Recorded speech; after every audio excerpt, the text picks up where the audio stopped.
Expectations. We're asking today, should there be a tax on bank earnings? Here's what you said. John says, why put a tax on banks?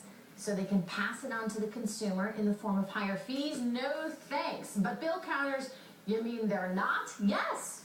Joining us right now, James Pethokoukis, Reuters Breaking Views columnist and a CNBC contributor. Also, Uri Man, a global market strategist from Uri Man Review. Great to see both you guys. Uri, you're saying yes. Tell us why you think there should be a bank tax. Look, even the most misguided tax policies make sense in certain situations.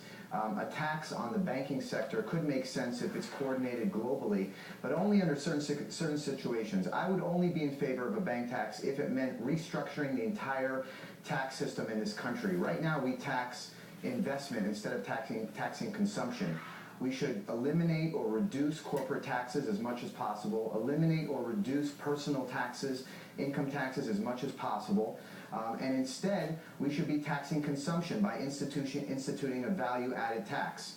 And unfortunately today our tax policies are so misguided. Get us back to why you think there's a bank tax that we need, specifically a bank tax. Well, a bank tax would make sense only in those scenarios when you're basically taxing a system only to recoup the losses that were incurred based on the bailout. So that's my third reason why I'd be in favor of a bank tax, only if we actually were limiting it to recovering certain dollars that were lost during the actual bailout. Jim, you can hear the Main Street argument, though. These guys are going to go home, this December with huge bonuses. At the same time, the rest of America is still suffering. You can hear the average person saying, why don't we tax them to repay the system, to repay the borrowing? I mean, what's the answer to that?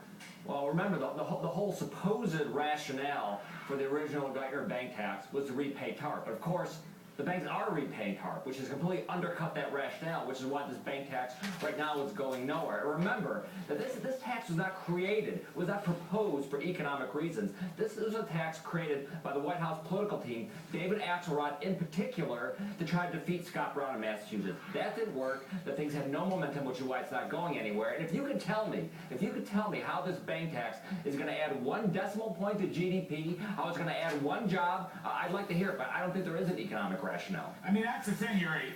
The TARP money is basically being paid down, and it just seems like this is no time to raise taxes, including taxes on bank profits, corporate profits, or whatever. So why are you flirting with this? What is the source of your flirtation? You're showing a little leg. You're batting your eyes at the bank tax. I'm trying to figure out exactly what you have there. Okay, our current administration has put this country in such a disastrous situation. I mean, we basically nationalized the debt markets for housing, and sooner or later the government's going to have to pull back, and where are they going to get the money to pay for that? And I hope they're just not just going to keep printing money. So this is probably the only alternative they have currently to help them. We're talking about I can think of another alternative. Yeah. I can think of another, which would be like maybe cutting spending a little bit.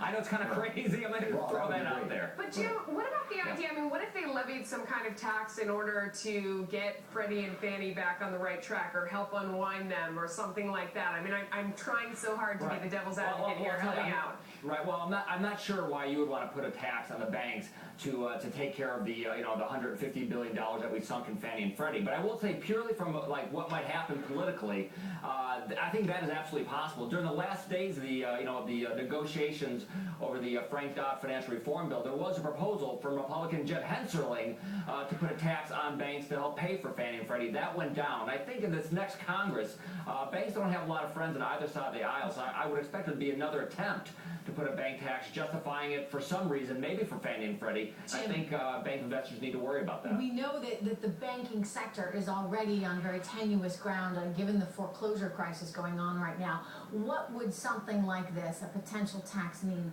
to their bottom lines and to the entire system? Well, what's interesting is, we're really not sure about the health of the banking system.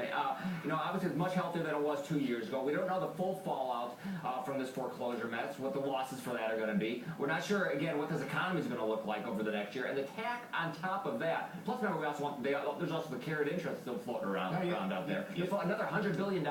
You see what's so great about this is, now that I understand, Uri is coming at Jimmy P. from the right.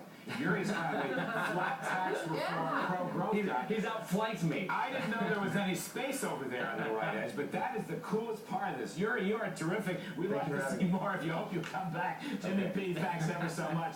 Let us move on. Let us move on. When we come back, a CNBC exclusive, which sectors are hot for M&A in the next 6 months and how to play. Plus, anything but stocks. We're kicking off a week-long series focusing on a diverse range